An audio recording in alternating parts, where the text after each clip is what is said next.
Good afternoon students. आज हम class 10 के चैप्टर फेडरलिज्म के बारे में पढ़ेंगे। आपको बहुत आसान भाषा में समझाने की कोशिश करेंगे। बेसिकली इसमें हम new third tier of Indian federalism जो कि इंडियन गवर्नमेंट के जो फॉर्मेशन के बारे में है उसके बारे में हम डिस्कस करेंगे। तो ठीक है दोस्तों, चलिए शुरू करते हैं और देखते हैं कि इस चैप्टर में क्या क्या है। व्हाट इज़ फेडरलिज्म, पहले समझने की बात करते हैं फेडरलिज्म है क्या। Let us get back to the contrast between the Belgium and Sri Lanka that we saw in the last chapter. You will recall that the one of the key changes that made in the constitution of Belgium was to reduce the power of central government and give power to the regional government. तो देखिए दोस्तों, यहाँ पर पहले बात किया गया है कि हमारे बेल्जियम और श्रीलंका के बारे में। दोस्तों यहाँ पर फेडरलिज्म समझने के लिए हमें ये वाला एग्जाम्पल अच्छे से पढ़ना होगा। दोस्तों यहाँ पर बताया जा रहा है कि कैसे जो बेल्जियम में जो कॉन्स्टिट्यूशन था, कॉन्स्टिट्यूशन मतलब कि लॉस एंड रेगुलेशन किसी भी कंट्री में होता है जब वो कंट्री इंडिपेंडेंट हो जाता है, मतलब कि वो स्वाधीनता हो जाता है। स्वाधीन कंट्री जो होता है उसमें अपने लॉस एंड रेगुलेशंस होते हैं जिसको हम कॉन्स्टिट्यूशन कहते हैं, जिसमें हर एक लेवल के गवर्नमेंट होते हैं। तो इसमें बताया जा रहा है कि कैसे रिड्यूस किया पावर ऑफ सेंट्रल गवर्नमेंट, मतलब एक जो सेंट्रल अथॉरिटी होता है तो वहाँ से जो पावर को रिड्यूस करके हर एक रीजनल स्टेट यानी कि हमारे जो रीजनल गवर्नमेंट यानी कि जो स्टेट गवर्नमेंट आज हम कहते हैं उनको पावर दिया जाए।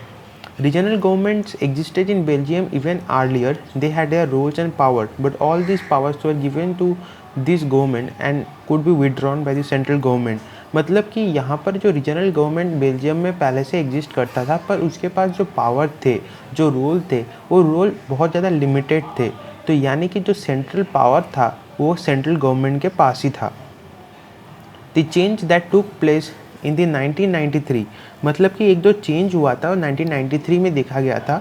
जो regional governments were given constitutional power that were no longer dependent on the central government.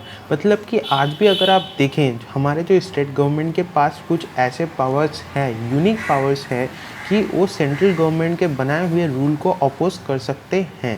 तो इसका जो शुरुआत जो हुआ था वो हम बेल्जियम और श्रीलंका से देख सकते हैं। पहले हम बेल्जियम की एग्जांपल लेकर, जैसे बुक में है वैसे बता रहे हैं कि किस तरह से बेल्जियम में जो सेंट्रल अथॉरिटी था, सेंट्रल गवर्नमेंट, उससे थोड़ा थोड़ा पावर छीन के जो स्टेट गवर्नमेंट या रीजनल गवर्नमेंट को दे दिया गया था। That takes place to in 1993 was given and the regional governments were given the constitutional power that no longer dependent on the central government, जिसके कारण उनको और सेंट्रल गवर्नमेंट के ऊपर डिपेंड रहने की कोई ज़रूरत ही नहीं थी। Belgium shifted from a unitary to a federal form of government. Unitary government मतलब कि जहाँ पर पावर सिर्फ एक ही जन के पास हो। यूनिटरी मतलब पावर एक ही जन के पास हो, और वहाँ से ये फेडरल होना, फेडरल यानी कि एक अलग फॉर्म तरीका, ठीक है। फॉर्म जब तैयार करते हैं तो अलग अलग उसमें लेबल्स होता है, ठीक है। फॉर्म जब हम तैयार करते हैं तो उसमें अलग अलग टाइप के लेबल्स होता है। तो जिसमें ये बताया जा रहा है कि कैसे बेल्जियम ने शिफ्ट किया था फ्रॉम यूनिटरी टू फेडरल, ठीक है। और ये चेंज कब हुआ था? ये 1993 को हुआ था, ठीक है। फिल इन द ब्लैंक्स में आपके क्वेश्चन आ सकते हैं कि कब हुआ था ये चेंज, तो आपको 1993 याद रख लेना है, ठीक है। इसको मैं अंडरलाइन कर लेता हूँ। Belgium shifted from a unitary to federal form of government. Sri Lanka continues to be for all। जो श्रीलंका है इसमें अब श्रीलंका के बारे में बताया गया है कि श्रीलंका continues to be, फिर बताया गया है Sri Lanka continues to be for all purposes a unitary system where the national government has all power। मतलब कि श्रीलंका में जहाँ पर जो नेशनल गवर्नमेंट्स है उसके पास सब पावर है, यानी कि वो यूनिटरी सिस्टम है। मतलब एक यूनिटरी मतलब एक यूनिट की तरह काम करता है, ठीक है। मतलब एक के पास सभी पावर है सेंट्रल गवर्नमेंट पर। हालांकि बेल्जियम के पास तो अभी जो फेडरल फॉर्म तैयार हो चुका है। Tamil leaders want Sri Lanka to become federal system. जो तमिल लीडर्स थे उनको वो चाहते थे कि श्रीलंका फेडरल सिस्टम हो जाए। Federalism is a system of government in which power is divided between central authority and various constituents units of the country. मतलब फेडरलिज्म एक तरीके का सिस्टम है जहाँ पर जो पावर होता है वो पावर डिवाइड होता है एक सेंट्रल अथॉरिटी में, जो सेंट्रल हेड और various constituent units of the country.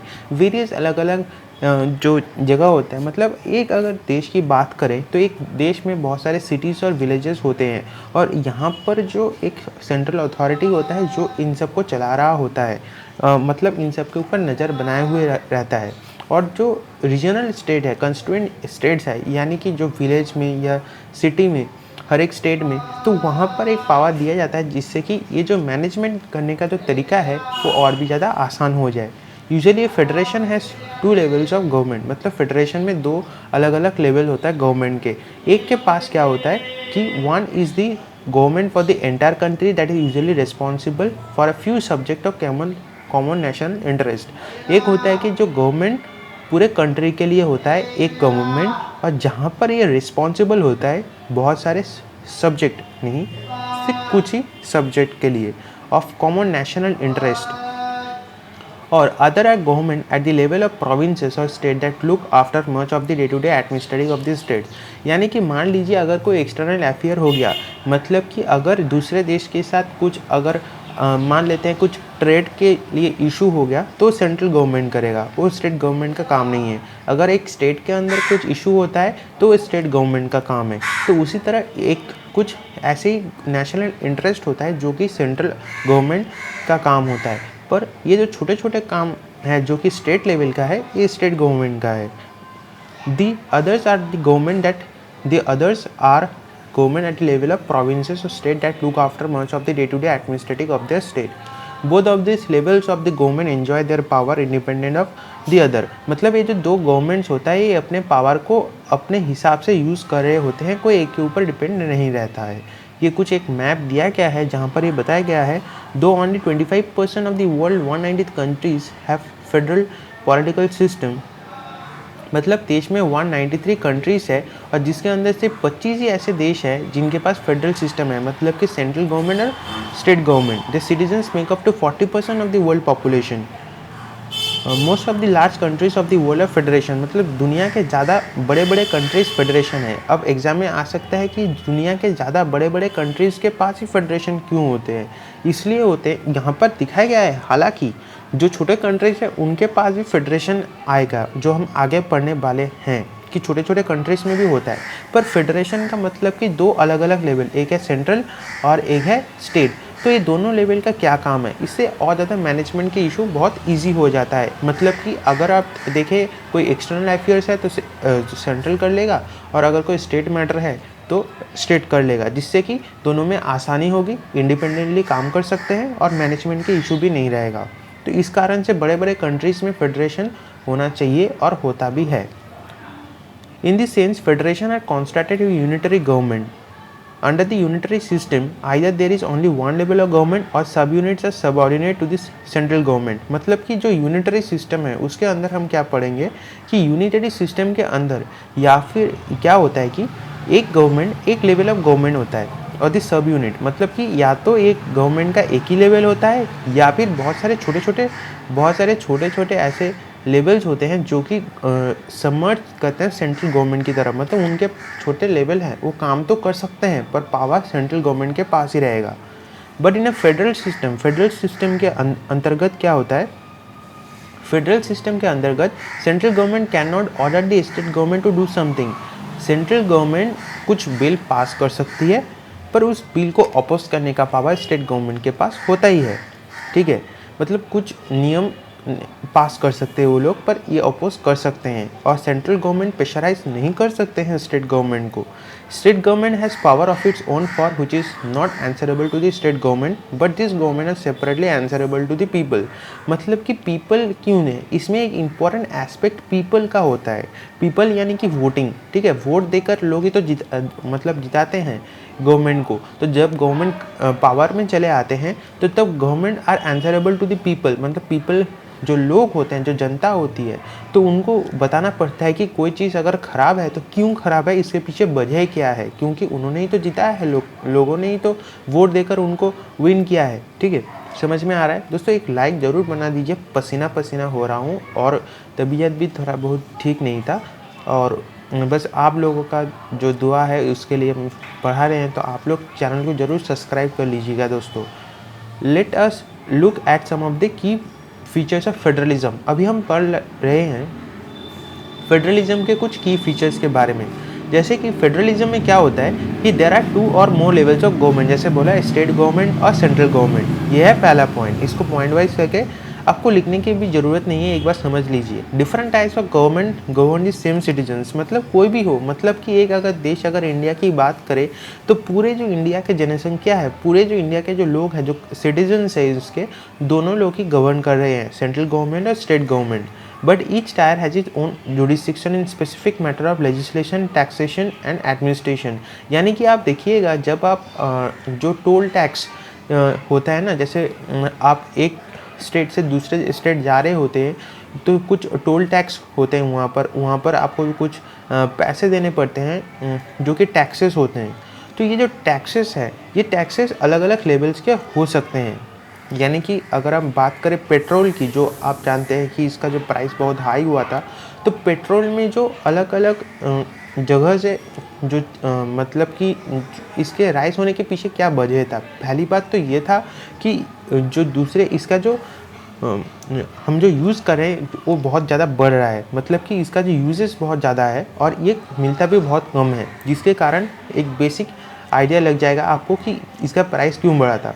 उसी तरह यहाँ पर जो अलग लेजिस्लेशन एंड टैक्सेशन है, मतलब कि स्टेट गवर्नमेंट अलग तरीके का टैक्स लगाती है जो अपने हिसाब से, और सेंट्रल गवर्नमेंट अपने हिसाब से टैक्स लगाते हैं।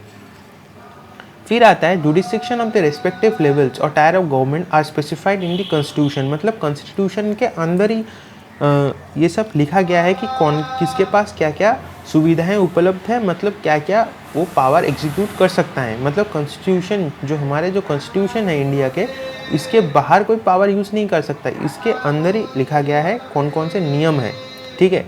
So the evidence and the authority of each tyre of government is constitutionally guaranteed, मतलब कि ये जो jurisdiction of the respective level और टायर्स ऑफ गवर्नमेंट, मतलब जो स्टेट गवर्नमेंट और जो सेंट्रल गवर्नमेंट होती है, उनका जो जुडिस्डिक्शन माने जो लॉस एंड रेगुलेशन, जुडिस्डिक्शन यानी कि जो लॉस एंड रेगुलेशंस है वो मेंशन किया गया है किसके अंदर, कॉन्स्टिट्यूशंस के अंदर। So the existence and the authority of each of the tier government is constitutionally guaranteed, मतलब कि वो कॉन्स्टिट्यूशनली एक्सेप्टेड है। द फोर्थ पॉइंट हम पढ़ेंगे, the fundamental provision of constitution can not be unitarily changed by one level of government, मतलब कि हमारे constitution के अंदर जो लॉस एंड रेगुलेशंस है, जो कि नियम्स है, ठीक है, वो कोई एक लेवल ऑफ गवर्नमेंट, यानी कि अगर स्टेट गवर्नमेंट चाहे तो वो चेंज कर सकती है, ऐसा नहीं है। स्टेट गवर्नमेंट अपने आप कोई भी चीज़ चेंज नहीं कर सकती, और जो सेंट्रल गवर्नमेंट होता है, सेंट्रल गवर्नमेंट भी अपने आप ये नहीं चेंज कर सकती, ठीक है। Such change require the consent of both the levels of government. दोस्तों माफ़ कीजिएगा दोस्तों, बाहर थोड़ा बहुत आवाज़ से आ रही है, आप बस हमारे पढ़ाने में फोकस करिएगा। तो दोस्तों ये जो चेंज हो रहा है ये रिक्वायर करता है certain consent of both the level of government, मतलब कि दोनों गवर्नमेंट का जो कंसेंट होना चाहिए। फिफ्थ पॉइंट हम पढ़ेंगे, courts have the power to interpret the constitution. जो कोड है वो क्या कर सकते हैं, वो पावर को इंटरप्रेट कर सकते हैं, and the power of different levels of government, मतलब कि जो स्टेट गवर्नमेंट्स होते हैं और जो सेंट्रल गवर्नमेंट होते हैं, इन दोनों के जो पावर को कौन इंटरप्रेट कर सकता है, कोर्ट। आप सुने होंगे एपेक्स कोर्ट, जो हमारे सुप्रीम कोर्ट है, सुप्रीम न्यायालय है, ठीक है, मतलब जो हाईएस्ट कोर्ट है, और इनके पास सुविधाएं होती हैं, इनके पास पावर होती हैं कि ये क्या कर सके, ये इंटरप्रेट कर सके, ठीक है। कोई भी गवर्नमेंट अगर प्रेशराइज करे किसी दूसरे को तो वो रोक सकती हैं उसको, ठीक है। The highest court act as an umpire if dispute arise between different levels of government in exercise of the respective power. अगर अलग अलग फॉर्मेशन ऑफ अलग अलग जो डिफरेंट होती हैं, दोस्तों एक मिनट रुक जाइए, मैं दरवाज़ा बंद कर देता हूँ, वैसे तो गर्मी हो रही इसलिए खुल के रखा था, ठीक है। तो दोस्तों हमने अब तक क्या बोला, देखिए दोस्तों हमने अब तक क्या आपके साथ डिस्कस किया था। देखिए हमने अभी तक बोला है कि कैसे ये होता है, मतलब कि जो हमारे जो एपेक्स कोड होते हैं, जो एपेक्स कोड के पास जो पावर होती है, अगर कोई डिस्प्यूट हो जाए, मतलब कि सेंट्रल और जो स्टेट गवर्नमेंट के अंदर, तो उसे रोक सकता है, ठीक है। Sources of revenue for each level of government are clearly specified, ensure it financial autonomy, मतलब कि अगर कोई सेंट्रल गवर्नमेंट हो या स्टेट गवर्नमेंट हो, उनका जो रेवेन्यू सोर्सेज, कहाँ से उनको रेवेन्यू जनरेट होगा, जैसे कि टैक्स के फॉर्म में, हम टैक्स भरते हैं, आप जानते ही होंगे, जो सर्विस कर रहे हैं वो टैक्स भरते हैं। तो ये जो रेवेन्यू आता है, ये रेवेन्यू क्लियरली फाइनेंशियल ऑटोनॉमी में इंश्योर किया गया है, ठीक है। तो हमने अब तक क्या पढ़ा है, जो दोनों अलग अलग लेवल्स है और अगर उनमें डिस्प्यूट हो जाए तो सेंट्रल गवर्नमेंट उसको रोक सकती है। फिर इनका जो रेवेन्यू सोर्सेस है ये फाइनेंशियल ऑटोनॉमी में रजिस्टर्ड है। इनका जो अलग अलग जो जुडिस्डिक्शन जो लेजिस्लेशन प्रोसेस है वो भी अलग अलग होते हैं। और यहाँ पर ये जो दोनों अलग अलग लेवल ऑफ गवर्नमेंट है, इनके जो रूल्स एंड रेगुलेशंस है, तो लॉज एंड रूल्स है, वो सब कॉन्स्टिट्यूशन में लिखा हुआ है। इतना क्लियर होता है, ठीक है, वेरी गुड। अब आते हैं 7th point. The federal system has this dual objective to safeguard and promote the unity of country. मतलब कि जो फेडरल सिस्टम का ऑब्जेक्टिव क्या है, ये एग्ज़ाम में बहुत बार पूछा जा चुका है दोस्तों, ये बोर्ड के एग्ज़ाम में भी बहुत बार पूछा जा चुका है। ये जो फेडरल सिस्टम है इसके डुअल ऑब्जेक्टिव के बारे में आप बताइए। तो दोस्तों एक आता है कि टू सेफगार्ड एंड प्रमोट, एक आता है to safeguard and promote the unity of country. मतलब जो कंट्री के यूनिटी को सेफगार्ड करना और प्रमोट करना एक काम होता है। और दूसरा, while at the same time accommodate regional diversity. Regional diversity मतलब अलग अलग जो धर्म के लोग हैं उनके अंदर एक तरीके से यूनिटी तैयार करना, एक जैसे जिससे कि वो एक साथ साथ साथ रह सके।